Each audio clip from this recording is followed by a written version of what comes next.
Assalamualaikum warahmatullahi wabarakatuh.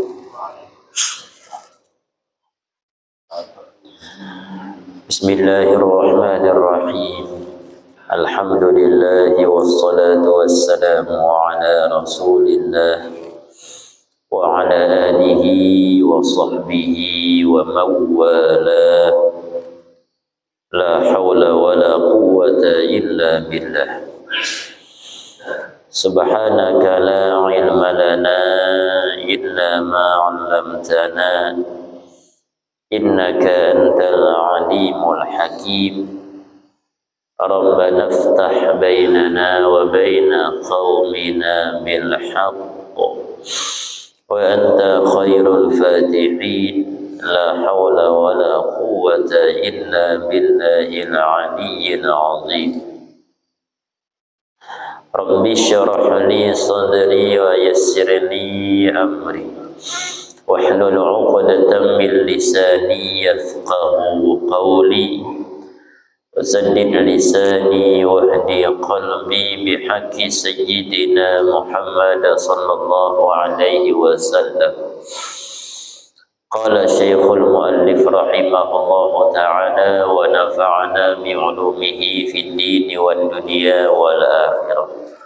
Ma'asyara hadirin wal hadirat jamaah salat fardhu subuh rahimakumullah.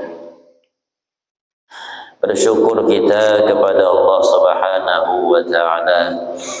Alhamdulillah, Allah masih memberikan kita kesehatan, kesempatan, umur panjang. Kembali kita dikumpulkan di tempat yang mulia ini, insya Allah juga dengan niat-niat mulia. Yang belum berniat i'tikaf, kami ingatkan untuk selalu berniat i'tikaf. Ketika kita hadiri di dalam masjid, juga niatkan menjalin tali silaturahim, mengkaji ilmu agama, di samping tadi mengerjakan sholat berjamaah. Mudah-mudahan dengan sebab niat-niat yang baik, Allah Subhanahu wa ta'ala menjadikan kita sebagai hamba-hamba yang diridhai olehnya. Amin ya rabbal alamin. Ma'asyara hadirin wal hadirat rahimakumullah. Melanjutkan kajian kita babu i'anatir rafiq, bab menerangkan saling tolong menolong atau menolong kepada teman. Fil babi ahadits katsirah taqaddamat ka hadisi wallahu fi 'aunil 'abdi ma kana al-'abdu fi 'auni akhi. Di dalam bab ini, kata pengarang kitab, banyak hadis-hadis yang menerangkan kalau kita harus menolong orang lain. Telah terdahulu hadis-hadisnya, termasuk daripada hadis wallahu fi 'aunil 'abdi maka al-'abdu fi 'auni akhihi. Allah Subhanahu wa ta'ala senantiasa menolong hamba selama hamba itu menolong saudaranya. Selama kita mau menolong saudara kita, maka Allah Subhanahu wa ta'ala akan menolong kita. Ini ibaratnya kalau dari orang yang berpaham dulu, kalau kita berbuat jahat maka akan dijahati, seperti karma modelnya. Padahal dalam Islam sudah ada itu.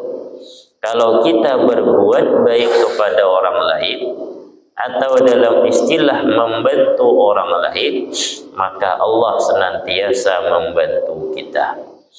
Oleh karena itu, kadang-kadang ada orang-orang kita yang berkeyakinan setiap ada acara-acara, entah pengantin di desa-desa itu, di kampung-kampung itu, saling tolong-menolong.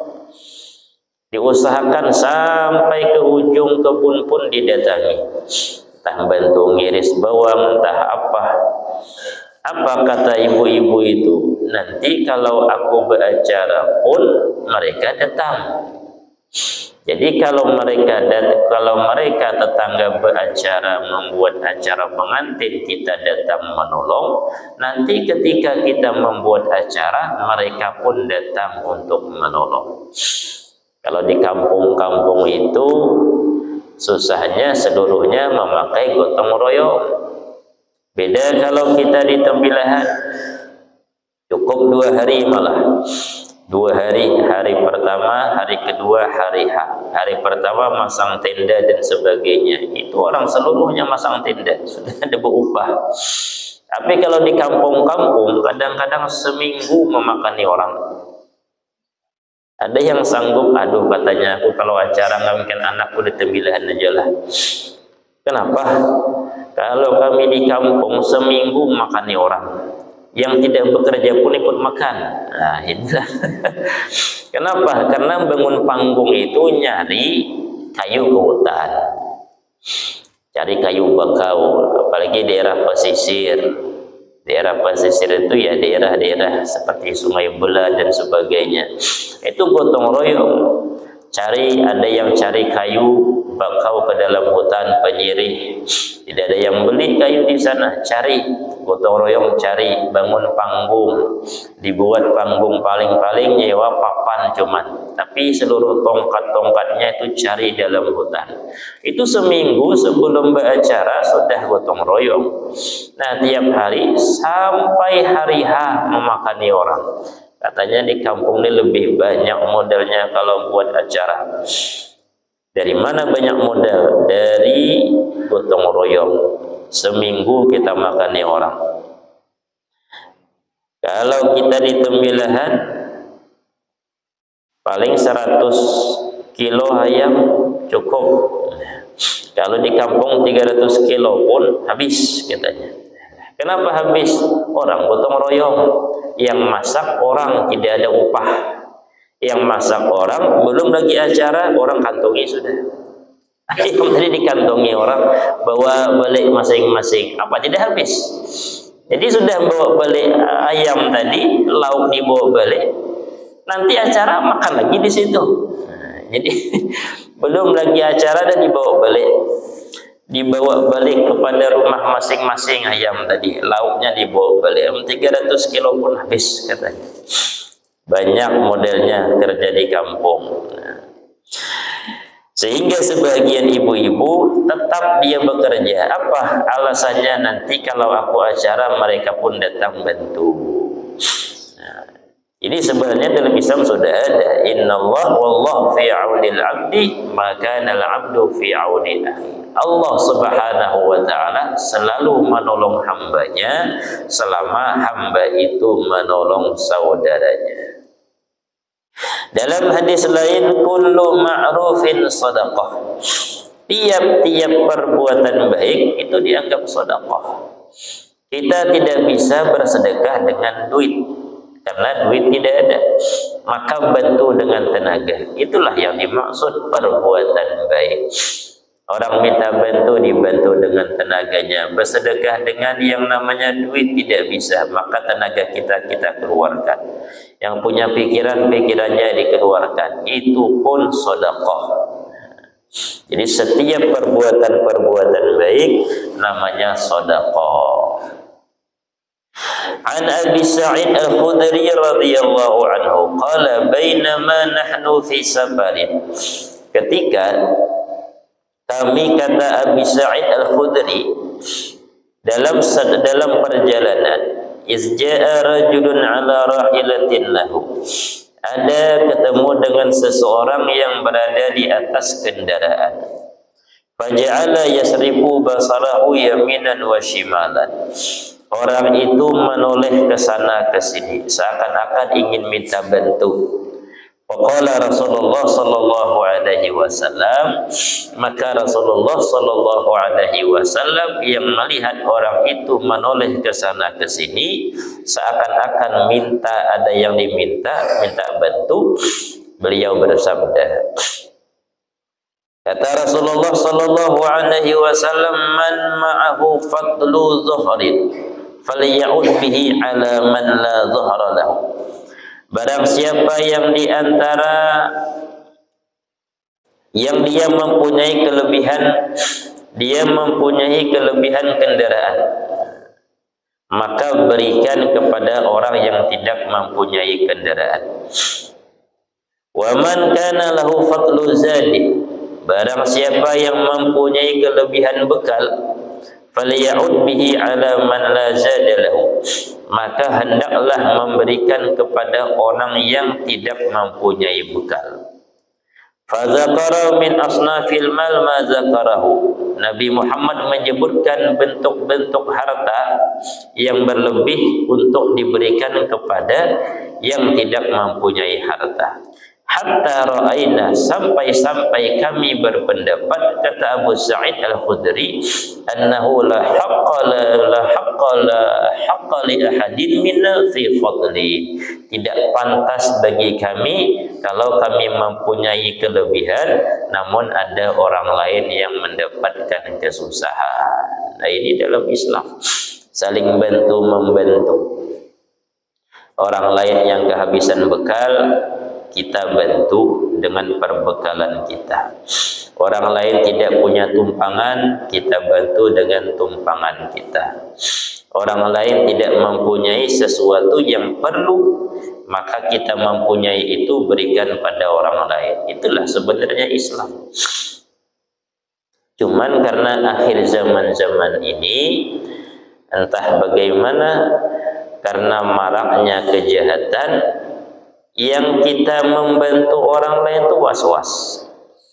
Kadang kan orang minta tumpangan, anggaplah seperti itu di jalan, minta tumpangan di jalan sepi, anggaplah dari Rumbai ke Tembilahan, di tengah jalan jam 8 malam ada orang minta tumpangan. Itu kalau dari Islam wajib untuk kita memberikan tumpangan. Cuman dari segi lain kita was-was. Kenapa orang jam 8 malam sendirian di situ tiba-tiba minta tumpangan? Karena marak perbuatan jahat. Susah zaman sekarang ini, susah. Kalau zaman-zaman dulu memang tidak ada perbuatan itu. Lalu bagaimana kita menyikapinya? Lihat hati kita. Sesuaikan dengan hadis lain. Istafti qalbak, minta fatwa dengan hati engkau. Wa in aftauka wa aftauka, sekalipun orang lain memberikan fatwa kepada engkau, maka tetap lihat hati. Kalau hati kita merasa agak aneh, agak curiga, maka jangan. Tapi kalau hati kita merasa tidak ada curiga, berikan tumpangan.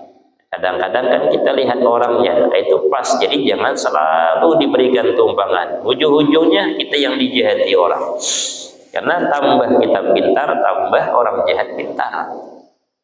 Tambah polisi kita pintar, tambah orang jahat itu pintar. Pintar-pintar polisi, pintar juga maling. Kadang-kadang minta tumpangan. Termasuk yang kemarin itu kan, yang anak-anak remaja perempuan yang disiksa di bagian mana? Belantak. Itu kan orang memberikan tumpangan. Dia ingin nyebrang, dilihatnya yang pakai pompong tadi, dilihat ingin nyebrang, diberikan tumpangan. Kemudian dia masuk, perempuan tadi bersama si yang mempunyai pompong. Rupanya tidak diseberangkan, tapi dibawa ke tempat yang sunyi untuk ingin digagahi. Rupanya melawan, akhirnya dipukul, disiksa dan ditinggalkan. Bagus sebenarnya menawarkan tumpangan. Apa tidak bagus?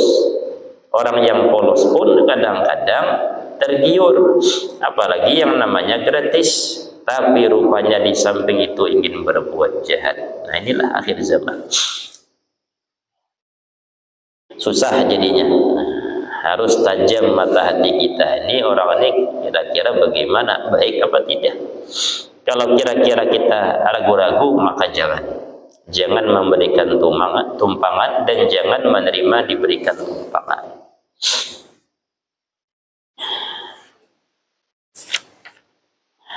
Wa anhu qala, dan termasuk daripada Abu Sa'id Al-Khudri, beliau berkata, kana Rasulullah sallallahu alaihi wasallam yatakhallafu fil masir. Nabi Muhammad sallallahu alaihi wasallam itu sering beliau kalau di dalam perjalanan sering di akhir.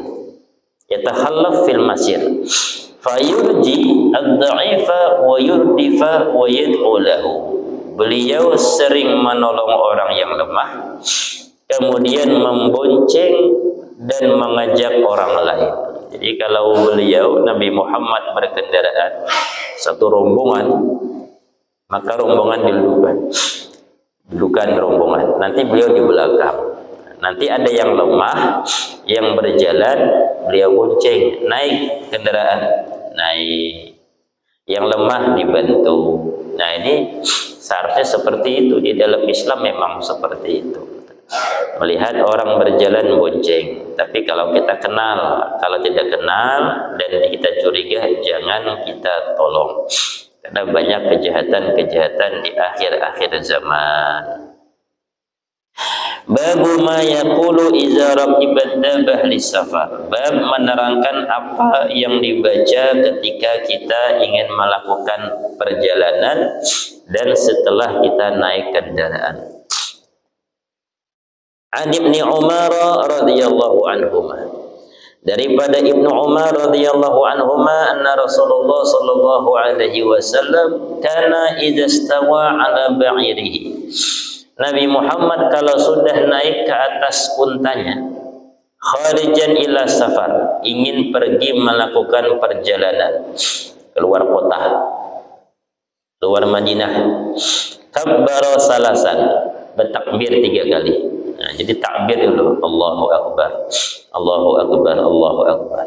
Kemudian baca, Subhanallazi sakhkhara lana hadza wa ma kunna lahu muqrinin wa inna ila rabbina lamunqalibun. Baca itu.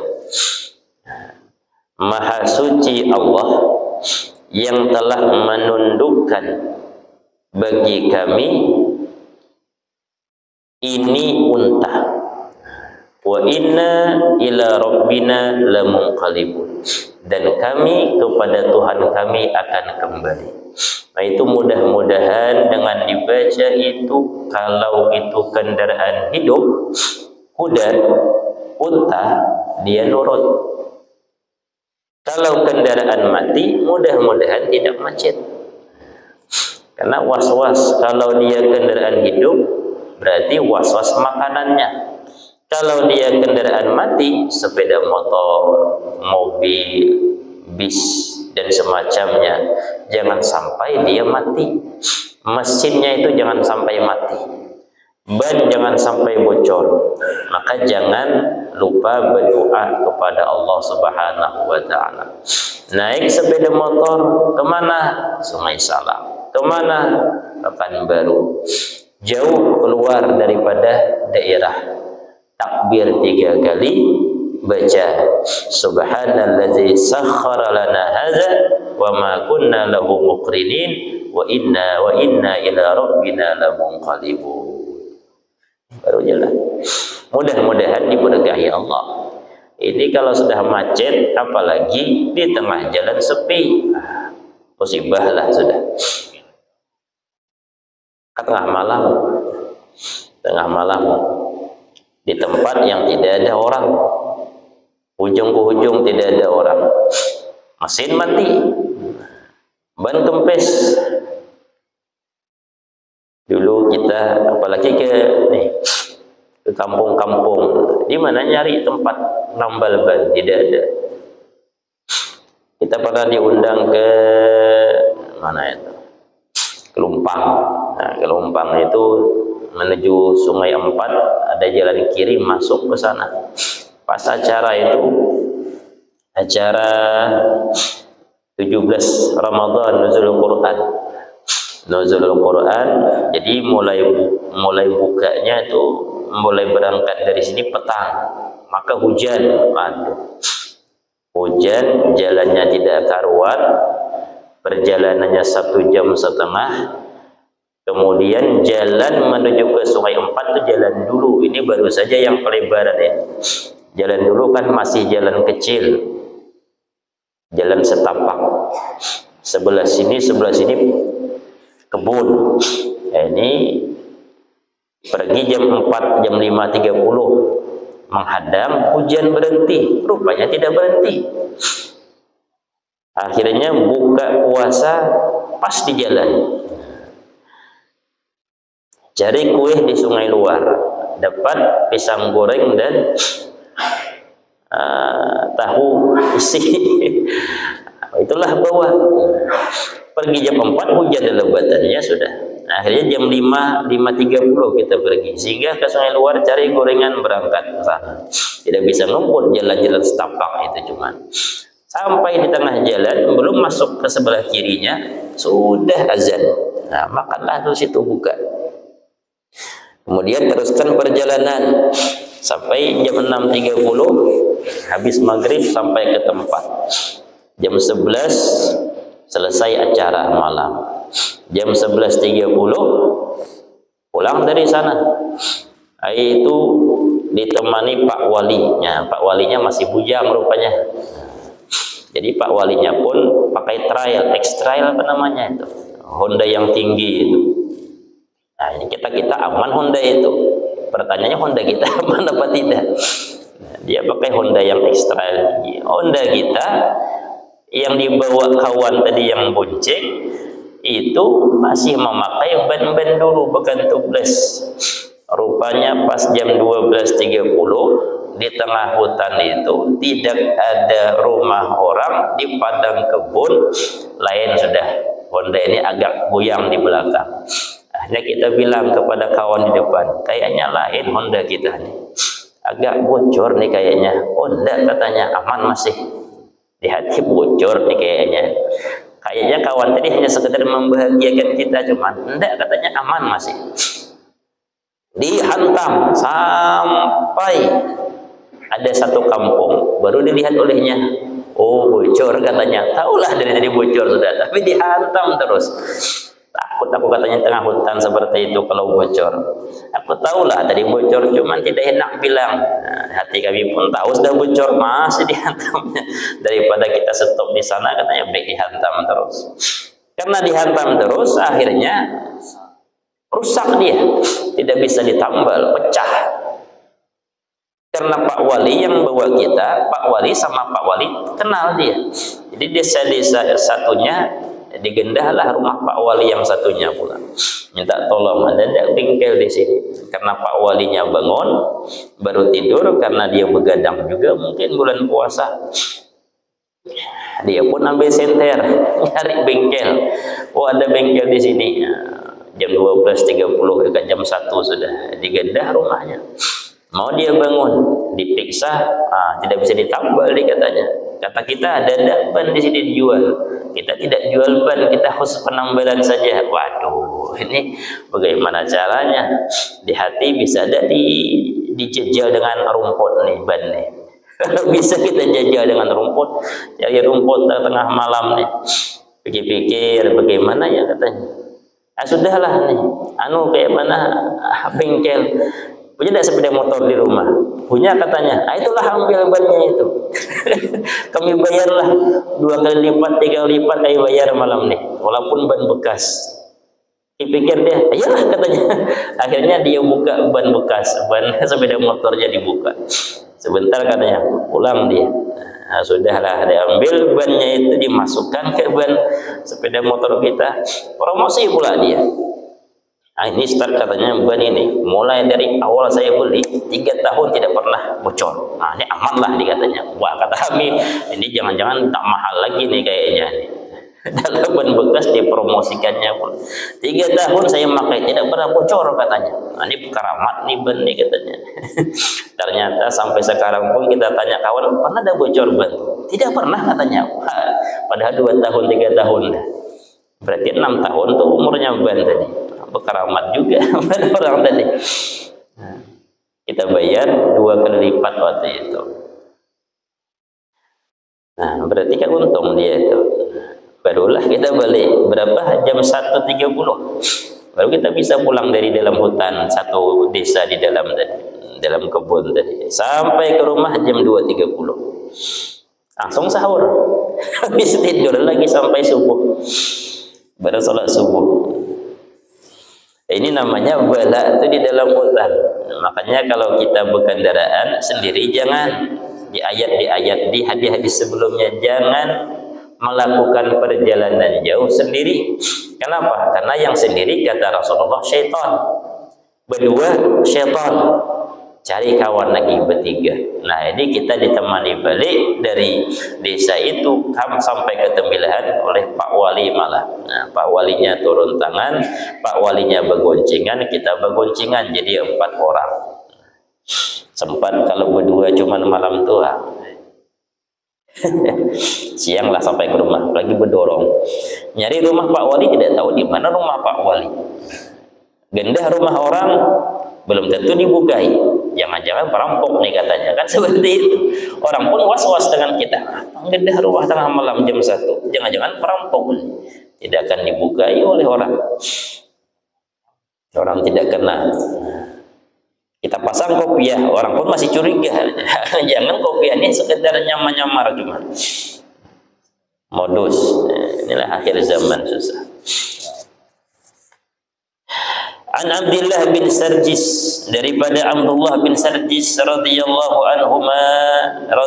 anhu qala kana Rasulullah sallallahu alaihi wasallam idza safara, kalau beliau melakukan perjalanan jauh, yata'awwazu min wa'sa'is safar, beliau minta perlindungan kepada Allah daripada kesukaran melakukan perjalanan, wa ka'abatil munqalab, dan daripada pulang yang menyedihkan.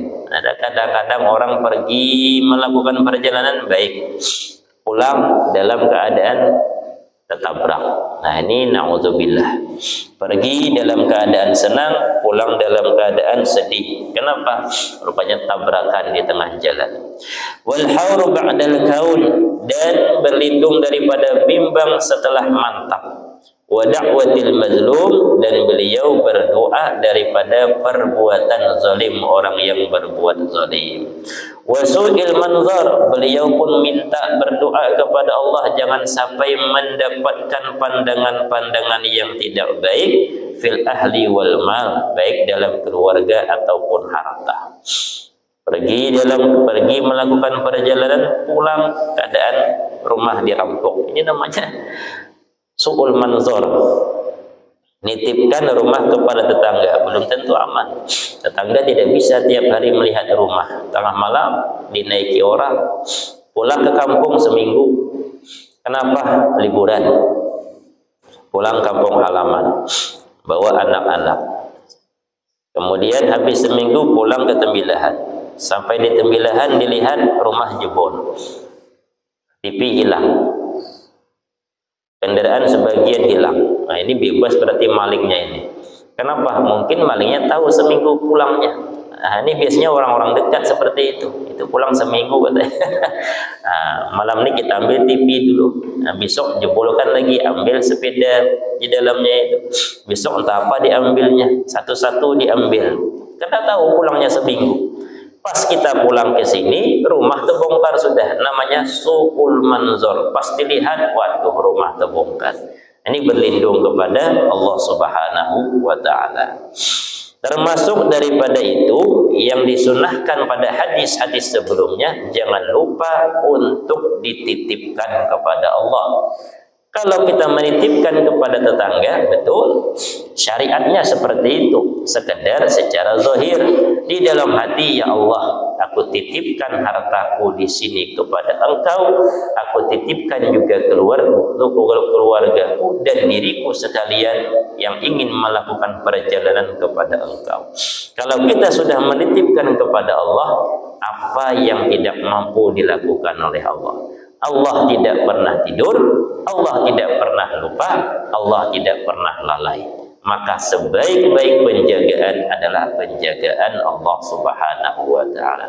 Jangan hanya sekedar percaya kepada tetangga. Tetangga bisa tidur, tetangga bisa lalai, tetangga bisa lupa, tetangga bisa maling, ya bisa juga. Bisa nyuntan kata Pak Imam. Tapi kalau Allah aman. Nah, jadi jangan lupa dititipkan kepada Allah Subhanahu wa taala. Hati saja berkata, tidak usah. Pokoknya hati mulai ingin berangkat, ya Allah, kutitipkan keluarga, kutitipkan harta dan sebagainya, termasuk diriku yang ingin melakukan perjalanan hanya kepada Engkau. Nah, bismillah, baca ayat kursi, insya Allah dijaga mulai pergi sampai kepada kembali ke rumah, dijaga oleh Allah Subhanahu wa taala. An Jabir radhiyallahu anhu qala kunna idza sa'idna kabbarna. Daripada Jabir radhiyallahu anhu, beliau berkata, kami ketika melakukan perjalanan, jika mendaki, kabbarna, kami bertakbir. Wa idza nazalna sabbahna, jika menurun kami bertasbih. Rawahul Bukhari. Jadi kalau naik mendaki, kemana mendaki? Padang lah biasanya. Padang itu kan banyak mendaki, bukit tinggi. Mulai naik mendaki, takbir, Allahu Akbar. Nanti ketika turun, Subhanallah. Itu caranya seperti itu. Tasbih di jalan, tasbih di jalan. Ada orang tasbih di jalan satu cuman tasbihnya, zikirnya apa? La ilaha illallah. Nanti masuk lubang, la ilaha illallah. Naik sedikit, agak membelok sedikit, la ilaha illallah. Sampai sekarang masih hidup orangnya. Gagapnya seperti itu. Bagus pula gagapnya seperti itu. Rentak sedikit, la ilaha illallah. Refleks modelnya, orangnya refleks. Kalau naik jembatan tinggi sedikit, Allahu Akbar. Nah, turun, mulai menurun, Subhanallah. Nah, itu tak sedikit zikir di jalan seperti itu. Itu padang, naik turun, mulai daerah sini kan sudah naik turun dia. Daerah mana nih? Daerah Belilas. Kalau ingin lewat sebelah sini, dah naik turun dia. Naik ke atas, Allahu Akbar, sampai ke atas, panjang dakiannya, tambah Allahu Akbar, Allahu Akbar. Turun lagi ke bawah, Subhanallah. Nah, itu zikir-zikir di jalan jangan dilupakan. Kadang-kadang yang membuat lupa zikir di jalan, ya musik. Musik di bis-bis itu bisa melupakan itu. Melupakan zikir di jalan. Lagunya lagu Padang itu biasanya. Lagu Minang itulah. Kita ada pakai bis dari Pasuruan, Jawa Timur sampai ke Jambi. Transit di Bogor. Dulu bisnya Lorena namanya, entah sekarang apa yang terkenal.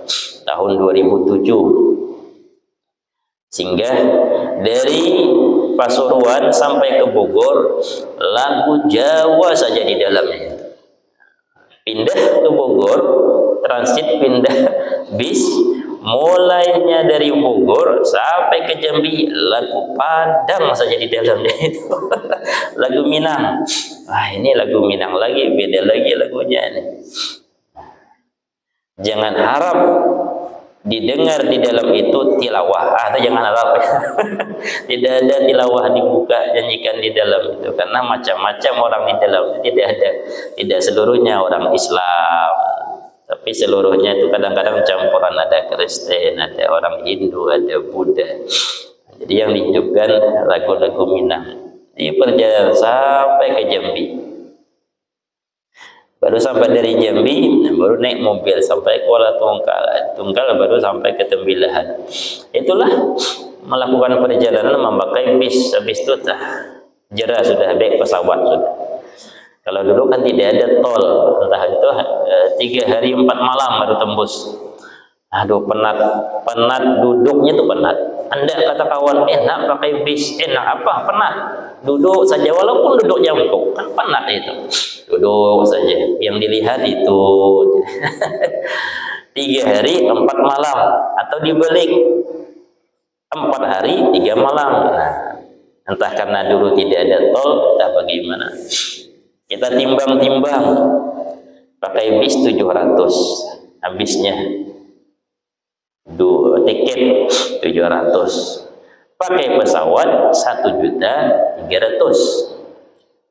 tiket, tapi pakai pesawat sehari sampai ke rumah, bis 3 hari 4 malam, makan habis juga 500.000. Ini sama saja ujung-ujungnya. Sudahlah pakai pesawat aja lah daripada penat-penat. Akhirnya dari 2008 sampai 2015 tidak pernah lagi pakai mobil, bis itu. Pesawat itulah pulang pergi di Jawa sana. Jadi kalau naik daerah Palembang, daerah mulai ke sini dekat Jambi, naik Allahu Akbar, turun bacanya subhanallah. 2 zikir itulah diingatkan.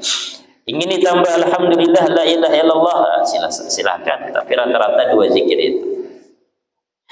An Ibnu Umar radhiyallahu anhu qala kana Nabi sallallahu alaihi wasallam wa jayshuhu, Nabi Muhammad dan tentara-tentaranya iza alaus sanaya, jika mendaki bukit. Nah, berjalan mendaki bukit, kabbaru, mereka bertakbir.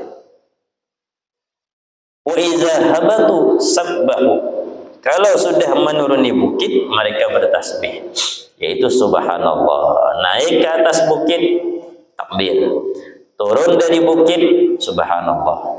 Jadi kalau bisa diamalkan oleh orang-orang yang senang naik ke gunung-gunung, naik ke atas gunung baca Allahu Akbar terus sampai ke puncak, turun daripada puncak maka bacaannya zikirnya subhanallah subhanallah subhanallah. Insyaallah dijaga daripada kejahatan jin-jin. Kenapa? Karena kita ingat selalu kepada Allah. Jangan dianggap jin-jin tidak ada di atas gunung, banyak di sana. Bahkan zaman Nabi Muhammad memang memerintahkan golongan-golongan jin pindah ke kaki-kaki bukit. Jadi orang jin-jin yang diislamkan Nabi Muhammad itu disuruh pindah berdiam di kaki-kaki, di lereng-lereng bukit, berarti di sisi-sisinya itu. Makanya para pendaki-pendaki itu hati-hati, kadang-kadang tersesat di tengah jalan karena disesatkan oleh jin yang jahat, atau dia muslim tapi tetap jahat. Samalah kita, orang kita ini kan banyak perampok. Tanya Islam enggak? Islam lah, tapi merampok dia. Namanya Islam tapi fasik, jahat. Apalagi golongan sebelah, jin banyak dia Islam tapi tetap jahat. Sebagaimana kita banyak Islam pun tetap jahat kepada orang lain. Membunuh si B, tanya itu agamanya apa? Islam, tetap Islam. Dia koruptor, korupsi, tanya apa agamanya? Islam juga. Bukan Islamnya salah, cuman orangnya yang salah. Makanya hati-hati ke lereng gunung, ke bukit-bukit, banyak bertasbih. Naik takbir, turunnya tasbih. Jangan lupa kepada Allah supaya selamat daripada kejahatan-kejahatan alam-alam sebelah tadi. Ada orang, 5 orang mancing, termasuk mancing ini di PDL sana. Mulai pagi datang ke sana, rencana petang balik. Rupanya sesat di jalan, masuk ke dalam hutan, tidak ketemu lagi sepeda motornya, entah kemana hilangnya. Kata yang satu, kita mencarlah ke sana, ke sana, ke sana. Enggak, kata yang satu, jangan mencar. Pokoknya kalau mencar hilang kita. Tapi kan ada HP. Ya kalau HP-nya masih aktif. Kalau masuk dalam hutan, HP sinyal hilang, ayo bagaimana? Akhirnya mutar-mutar, kembali ke tempat awal. Mutar lagi, kembali ke tempat awal. Ini namanya disesatkan oleh mungkin penunggu di sana, jin di sana. Sampai jam 10 malam baru ketemu sepeda motor tadi. Nah, balik ke situlah maghrib nih, waduh maghrib. Cari tetap jalan ya, pakai sentir HP. Ini kalau selesai mati HP selesai lah sudah. Di tengah malam sampai jam 10 entah ada yang berdoa, entah sampai menangis, sudah nangis orang tua. Karena sebagian dah kawin orangnya. Dah kawinan tapi hobi mancing, masuk dalam hutan PDL sana. Ternyata sepeda motor adalah di situ. Jam 10 baru dilihatkan. Nah, dibuka mungkin kasihan, mungkin jinnya nangis orang tua sudah, atau isak-isak. Nah, bagaimana nih, kenyamukan, keagasan sudah, nangisan. Pas dibuka kan ada sepeda motor di situ. Nah, ini dipermainkan oleh jin tadi, barulah dia untuk tidak sepeda motor tidak dicuri orang. Baru pulang jam 10 malam. Pulang ke kampung sampai jam 1 baru sampai. Nah, dari jam 10 malam jauh ke PDL sana, masuk ke dalam. Saya tanya, dapat ikan? Manalah dapat? Kenapa? Belum sempat mancing. Jadi belum sempat mancing, dah. Tadi kemana jalan kita? Dilihat hilang sudah jalannya. Waduh, langsung cari jalan keluar ya sampai jam 10 malam. Pancingan belum dilabuh lagi. Dia takornya banyak nih. Minyak takor, pumpon takor. Yang di rumah pun gelisah nih, kenapa laki tidak balik-balik? Akhirnya jeralah pemancing katanya. Jera mancing dalam hutan, di laut tidaklah katanya, mancing di laut jelas lagi. Atau hati-hati, jadi banyak bertasbih. Nah, bertasbih ketika kita mendaki, takbir ketika turun maka tasbih.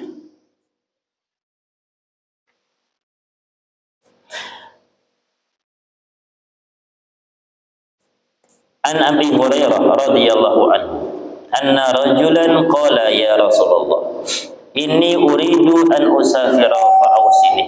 Rasulullah dimintai wasiat, ya Rasulullah, beri wasiat ketika aku ingin melakukan bepergian. Qala, Rasulullah menjawab, alaika bitaqwallah, taqwa, wa takbir ala kulli syarab, dan takbirlah ketika setiap mendaki. Insyaallah kalau wasiat Nabi Muhammad sallallahu alaihi wasallam ini kita kerjakan, akan dimudahkan oleh Allah Subhanahu wa taala ketika kita melakukan bepergian. Mudah-mudahan kajian kita bermanfaat. Al-Fatihah. A'udzubillahi minasyaitonir rajim. Bismillahirrahmanirrahim. Alhamdulillahirabbil alamin, arrahmanir rahim, maliki yaumiddin. Iyyaka na'budu wa iyyaka nasta'in. Ihdinas siratal mustaqim. Siratal ladzina an'amta 'alaihim ghairil maghdubi 'alaihim waladdallin. Amin. Amin amin ya Allah. Bismillahirrahmanirrahim. Alhamdulillahirabbil alamin. Wassalatu wassalamu ala asyrafil anbiya wal mursalin wa ala alihi wa sahbihi ajma'in. Allahumma inna nas'aluka salamatan fid din wa afiyatan fil jasad wa ziyadatan fil ilmi wa barakatan fil rizqi wa taubatan qabla al maut wa rahmatan 'inda al maut wa maghfiratan ba'da al maut. Allahumma hawwin 'alaina fi sakaratil maut wan najata minan nar wal 'afwa 'inda al hisab. Sallallahu ala sayyidina Muhammad wa ala alihi wa sahbihi wa sallam. Walhamdulillahi rabbil alamin. Taqabbalallahu minna.